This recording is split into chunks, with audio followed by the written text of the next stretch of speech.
வணக்கம். Welcome to Guru Shanti kitchen. இன்றைக்கி நம்ம கிச்சனில் பார்த்தீங்கன்னா ரேஷன் அரிசியை பயன்படுத்தி நல்ல சாஃப்டான பஞ்சு மாதிரி வெள்ளை வெளேர்னு இட்லியும் மொறு தோசையும் தாங்க செய்ய போகிறோம். இட்லி பார்த்தீங்கன்னா அவ்வளோ சூப்பராக இருக்குங்க. வாங்க எப்படி செய்கிறோன்னு சொல்லி வீடியோக்குள்ளே போய் பார்த்துடலாம். இப்போ ஃபஸ்ட்டு ரேஷன் அரிசியை நல்லா க்ளீன் பண்ணி எடுத்துக்கலாம். நம்ம அதில் கருப்பு அரிசிலாம் இருக்கும், அதெல்லாம் நல்லா க்ளீன் பண்ணி எடுத்துக்கோங்க. இப்போ இந்த அரிசி பார்த்தீங்கன்னா ரொம்ப குண்டாகவும் இல்லாமல் நீட்டாகவும் இல்லாமல் மீடியமாக தான் இருக்குது. அரிசி எப்படி இருந்தாலும் பிரச்சனை இல்லைங்க. நம்ம கரெக்டான பக்குவத்தில் போட்டு செய்யும்போது தான் இட்லி நல்லா சாஃப்டாக வரும். இப்போ இந்த அரிசியிலேருந்து நம்ம ஒரு 6 டம்ளர் அளவுக்கு எடுத்துக்கலாம். இது ரேஷன் புழுங்கல் அரிசி. ரொம்பவும் தலை குவிச்சு எடுக்காமல் கொஞ்சம் மட்டமாகவே எடுத்துக்கலாம். இப்போ நம்ம 6 டம்ளர் அளவுக்கு சேர்த்துக்கலாங்க. நம்ம ரேஷன் புழுங்கல் அரிசி அதிகமாக சேர்த்து இட்லி செய்யும்போது பார்த்திங்கன்னா நிறைய பேர் சொல்லுவாங்க கொஞ்சம் கையில் பிசு பிசுன்னு ஒட்டுதுன்னு சொல்லுவாங்க. ஆனால் இப்போ நான் போடுற இந்த மெத்தடில் நீங்கள் செய்து பாருங்கள், கொஞ்சம் கூட ஒட்டாமல் அவ்வளோ அருமையாக இருக்கும். இப்போ 6வது டம்ளர் சேர்க்குறோம். இப்போ இந்த 6 டம்ளர் புழுங்கல் அரிசிக்கு பார்த்தீங்கன்னா நான் 1 டம்ளர் பச்சரிசி சேர்த்துக்க போகிறேங்க. இதில் அதுவும் ரேஷன் பச்சரிசி தான் சேர்க்குறேன். இந்த 6 டம்ளர் அரிசிக்கு இந்த 1 டம்ளர் பச்சரிசி சேர்க்கும்போது ரொம்ப சூப்பராக இருக்கும். நல்ல வெள்ளையாகவும் இட்லி கிடைக்கும் நமக்கு. இப்போ பாருங்கள், நான் ஏற்கனவே இதை ஊற வச்சுட்டேன். ஒரு 6 மணி நேரம் ஆகுது ஊற வச்சு. ஃபஸ்ட்டு ஒரு 4-5 டைம் நல்லா வாஷ் பண்ணி கொட்டிட்டு அதுக்கப்புறமா ஒரு கைப்பிடி அளவுக்கு கல் உப்பு சேர்த்து திரும்பவும் தண்ணி விட்டு ஊற வச்சுருக்காங்க. இந்த மாதிரி கல் உப்பு சேர்த்து செய்யும்போது அந்த ரேஷன் அரிசியோட ஸ்மெல் இல்லாமல் ரொம்ப சூப்பராக இருக்கும். இட்லியும் நல்லா பளிச்சுன்னு வெள்ளையாக கிடைக்கும் நமக்கு. இதே அளவில் ஊற வச்சு 6 மணி நேரம் ஆகுது. இப்போ இதுக்கு பார்த்திங்கன்னா நம்ம உளுத்தம்பருப்பு சேர்த்துக்கலாங்க. இது மொத்தம் பார்த்திங்கன்னா இப்போ நம்ம 7 டம்ளர் ஊற வச்சுருக்குறோம். அதுக்கு 1 டம்ளர் அளவுக்கு உளுந்து எடுத்துக்கலாம். அதே மாதிரி தலை மட்டமாகவே ஃபஸ்ட்டு எடுத்துக்கோங்க. இப்போ அது கூட பார்த்திங்கன்னா கொஞ்சம் தலை குவிச்சு வர அளவுக்கு உளுந்து சேர்த்துக்கலாம். எக்ஸ்ட்ரா ஒரு 2 ஸ்பூன் அளவுக்கு தான் இருக்கும். அது இந்த அளவுக்கு சேர்த்து செய்யும்போது இன்னும் ரொம்ப சூப்பராக இருக்கும் இட்லி நமக்கு. இப்போ உளுந்து சேர்த்துட்டு அது கூட பார்த்திங்கன்னா 1 ஸ்பூன் வெந்தயம் சேர்த்துக்கலாம். வெந்தயம் கொஞ்சம் பெரிய ஸ்பூனாகவே எடுத்துக்கோங்க. இது கூட நம்ம அவல் ஜவ்வரிசி அந்த மாதிரி எதுவுமே சேர்க்கலைங்க. வெறும் வெந்தயம் உளுந்து அரிசி அவ்வளோதாங்க. இந்த 3 பொருள் வச்சு அவ்வளோ சூப்பரான சாஃப்டான இட்லி செஞ்சிடலாம். இப்போ உளுந்து பார்த்திங்கன்னா ஒரு 2 டைம் வாஷ் பண்ணிவிட்டு நல்ல தண்ணி விட்டு ஒரு 1.5 மணி நேரம் ஊற வச்சுக்கோங்க. நான் இப்போ ஃப்ரிட்ஜில் தாங்க எடுத்து வைக்க போகிறேன். நல்லா ஜில்லுன்னு இருக்கும். அப்போ தான் அந்த மாதிரி ஜில்லோடு அரைக்கும்போது உளுந்து மாவு நல்லா பொங்கி வரும் நமக்கு. இப்போ நான் எடுத்து ஃப்ரிட்ஜுக்குள்ளே வச்சுட்டு நம்ம அதுக்கப்புறம் பார்க்கலாம்.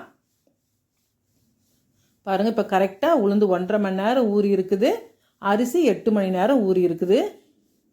இப்போ இந்த அரிசி நம்ம அரைக்கும் போது இன்னும் ஒரு 2-3 வாட்டி வாஷ் பண்ணிட்டு தான் நம்ம அரைக்க போகிறோம். உளுந்து இப்போ அப்படியே நம்ம அரைச்சி எடுத்துடலாங்க. பாருங்கள் எவ்வளோ சூப்பராக நல்லா ஊறி வந்திருக்கு. இப்போ ஃபஸ்ட்டு நம்ம உளுந்து கிரைண்டரில் போட்டுக்கலாங்க. உளுந்து போடும்போது நம்ம தண்ணி ஃபஸ்ட்டு ஊற்றிடக்கூடாது. அந்த வெறும் உளுந்து மட்டும்தாங்க போட்டு நல்லா அரைச்ச பிறகு தான் நம்ம தண்ணி தெளித்து அரைக்கணும்.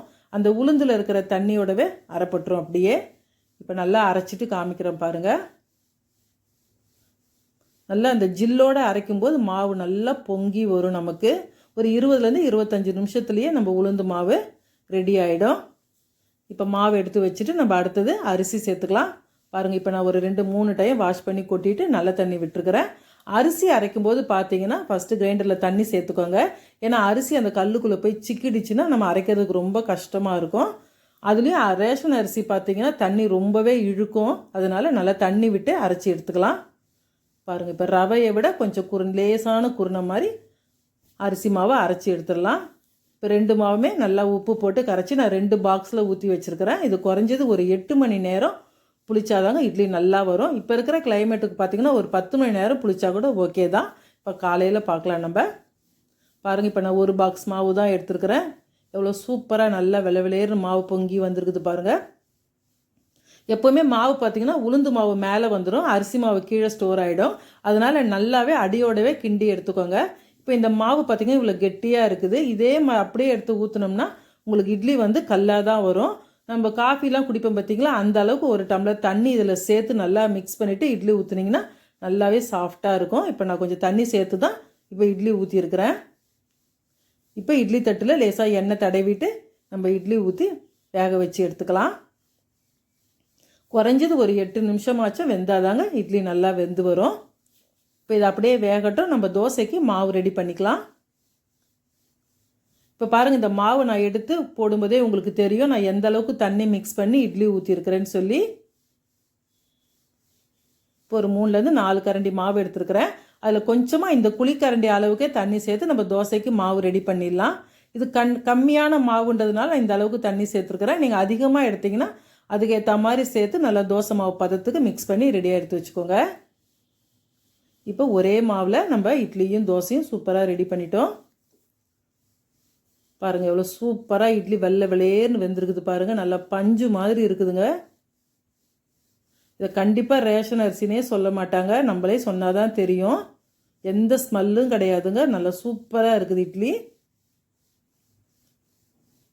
இப்போ எடுத்து வச்சுட்டு நம்ம தோசை ரெடி பண்ணிக்கலாம்.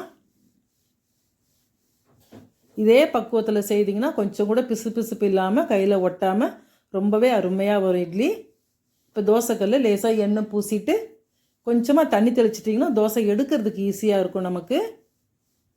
இப்போ நம்ம தேவைக்கு மாவு சேர்த்து நல்லா தோசை தேய்ச்சி விட்டுருங்க. கொஞ்சமாக எண்ணெய் சேர்த்துக்கலாம். நம்ம தேவைன்னா ஒரு மூடி போட்டு மூடி கூட அப்படியே வேக வச்சு எடுத்துக்கலாம். இல்லைனா திருப்பி போட்டு கூட வேக வச்சு எடுத்துக்கோங்க. இப்போ இந்த மாவுலேயே நீங்கள் மொத்தமாக கல் தோசை மாதிரி கூட சுட்டு எடுக்கலாம். ரொம்ப சாஃப்டாக இருக்கும். அவ்வளோதான் பாருங்கள், மொறு தோசை எவ்வளோ சூப்பராக ரெடியாக இருக்குது பாருங்கள். நான் இப்போ திருப்பி போட்டு தான் வேக வச்சு எடுத்துக்கிறேன். அருமையான தோசையும் ரெடி ஆயிடுச்சு பாருங்கள். இட்லி எந்த அளவுக்கு சாஃப்டாக கிடைக்குதோ அதே மாதிரி தோசையும் நல்லா முறுமுறுன்னு இருக்கும் நமக்கு. சூப்பரான தோசை பாருங்கள், இவ்வளோ அருமையாக இருக்குது. அதே மாதிரி இந்த வெந்தயம் சேர்த்ததுனால அந்த கலரும் பாருங்கள் நல்லா அருமையாக வந்திருக்குது.